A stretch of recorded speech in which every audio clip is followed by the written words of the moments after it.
Alright, so today I'm going to talk about my theory of why these Subaru 4-cylinders crap out on cylinder number 4, where the rod and crank meet. Usually spin a bearing on number 4. It's not the first time I see it. It's happened to me, it's happened to one of my friends, and on the forums, Subaru forums. So we're going to start with the oil pump. This side here is the pickup side. You'll see it when I remove the pump.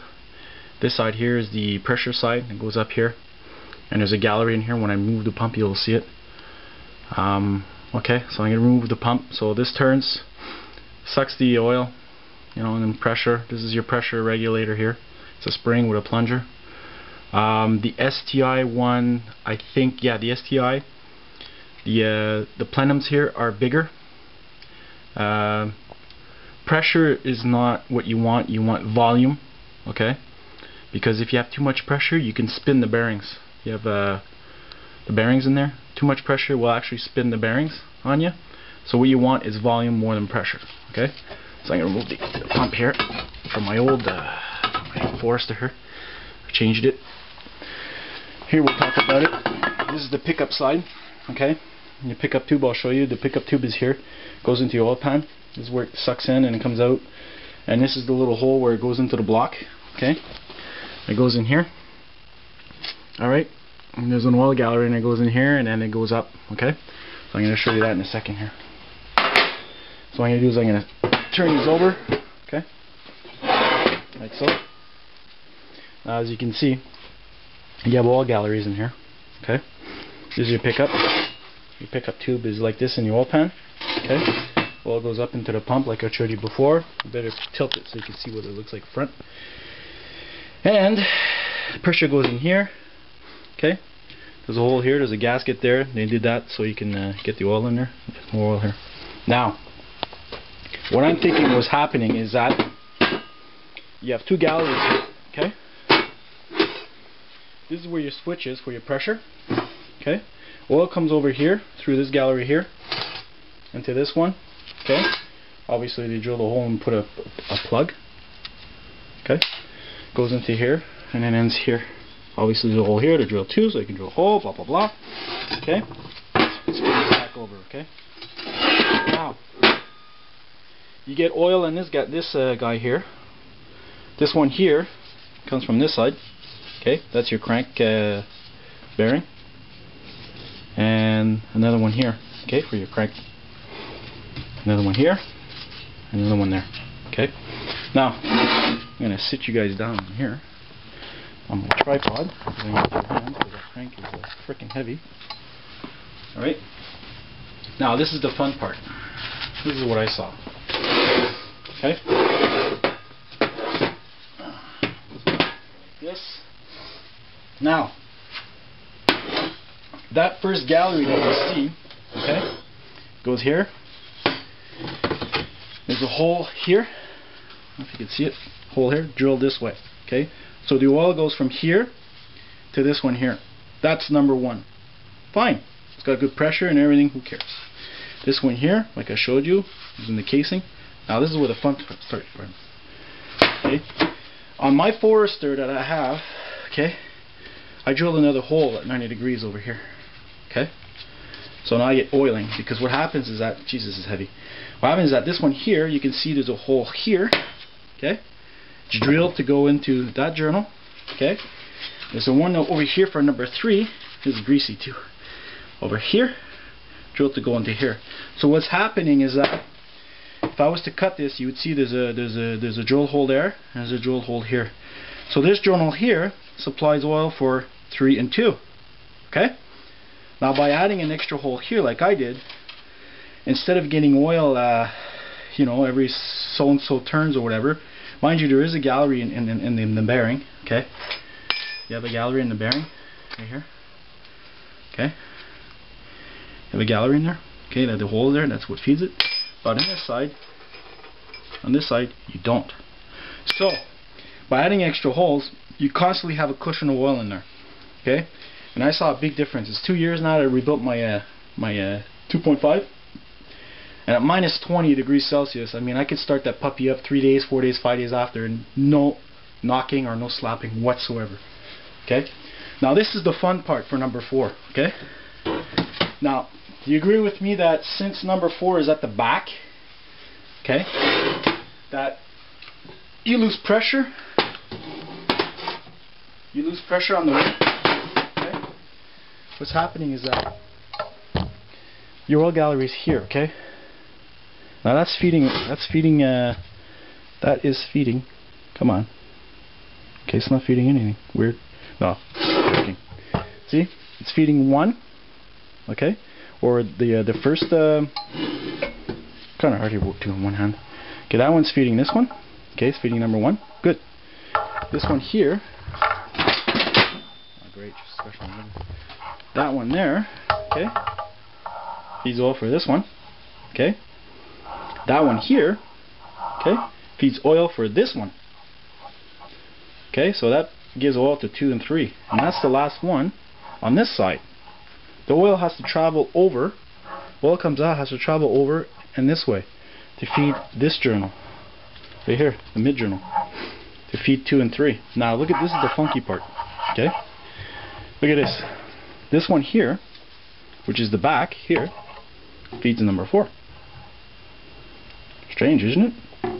So do you agree with me that once the oil reaches back here, the pressure has greatly reduced, or the volume I should say as well? Pressure and volume? Strange, isn't it? Looking at the bearing, it's not too bad. Okay? But that's what I think. I think number 4 is not getting sufficient oiling. That's why they crap out. That's why they crap out on the rod. No more bearing, can't you tell?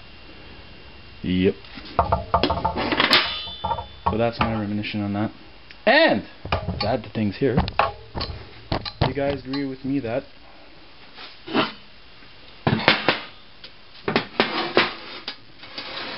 crank rotates this way. Okay? When the cylinder is at top dead center, or yeah, the cylinder say, I mean the crank, when that journal is at top, when she comes down to do the stroke, do you agree with me that that pushes down on the piston onto the cylinder wall? Because another thing that I think too is that you have oil here, okay? You have a cushion. You have sort of hydraulics going on there, okay? You have pressure between this and the crank. So if I was to put pressure on there, you could probably, you know, the crank would probably drop like so, okay? Or you'd feel it, you'd feel resistance in it from the oil pressure around the crank, okay? So what happens is that when the crank comes down, okay, it pushes on the piston, so it pushes it down, not only down, but like the stroke. So if it pushes down, that's why 2 and 4, I always more warn than 3 and 1. I mean 1 and 3, sorry.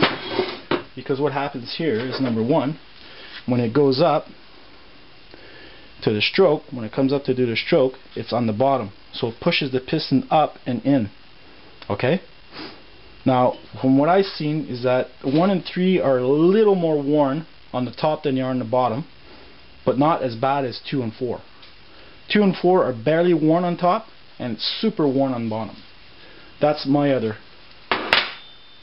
anecdote on the H4 engine. The H6, I took one apart, the head gaskets, but I did not see the pistons. But all I can say is that all the EG33s and the EZ30Rs and 36Rs and all that, they're still new. But I hear no problems engine-wise on the H6. Now with the FB25, you hear people having problems with those, but that's another thing. That's another thing. You have a TSB on that. It's got to do with the rockers or something in the head on the stupid 10-minute limit. Alright, like I said, the H6, personally it's a better engine. It's a smoother engine. And I have a funny feeling it's the harmonics that kill the H4s. It's the H4s that go through it. Because when you look at the H6 crank, the phasing, these are 90 degrees to each other, okay? Like or I should say 90 degrees, but 180. Okay, so when one's on stroke, like compression, the other one's on exhaust, the other one is blah blah blah. Okay, I mean, I'm sure there's a lot of harmonics going on in here, and that's not helping the. Personally, that's not helping the actual harmonics in the engine. That's my opinion on that. Because what happens is that if you have one piston on top dead center compression, this one here is on low dead, like, you know, an exhaust stroke. There's no pressure on it. Okay. There's no pressure on it, and the skirt being shorter. Personally, since the skirt is shorter, there's not enough oil around here, you know, to absorb.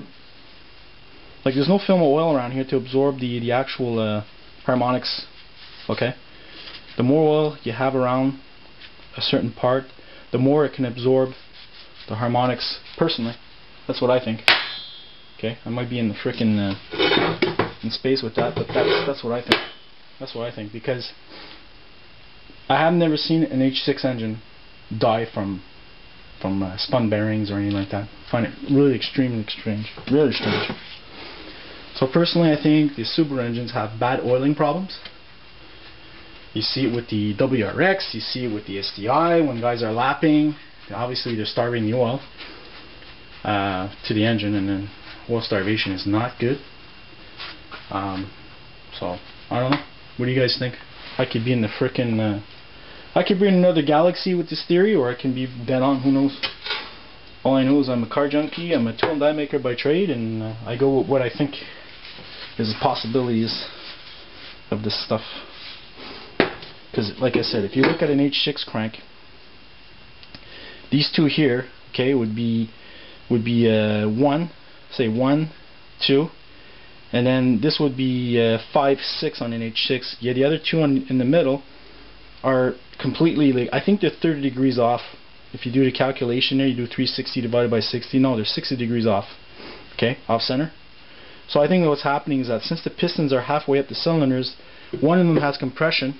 Okay, the other one is probably pushing exhaust or whatever the cycle is. I don't know what the cycle is, because you always have pressure on one cylinder that has the rings on it, and the other one is in movement. So it's not at the end of the stroke. Okay, it's not at the end of the stroke where the piston can just flop in the cylinder. Okay, it's halfway and it's in movement. There's a film of oil. It's creating hydraulics, and the piston is staying centered. It's not at top dead center like if you have one of these on the H4 at the exhaust stroke. I mean, when it's at the end of its stroke, there's nothing. There's nothing. The oil is there, but I mean, there's no more pressure.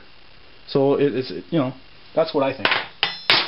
I could be out of it, but all I see is H4s dying right, left, and center, day in, day out, 24 hours a day, 7 days a week. That's my theory, and I'm sticking to it. All right. Blah blah blah.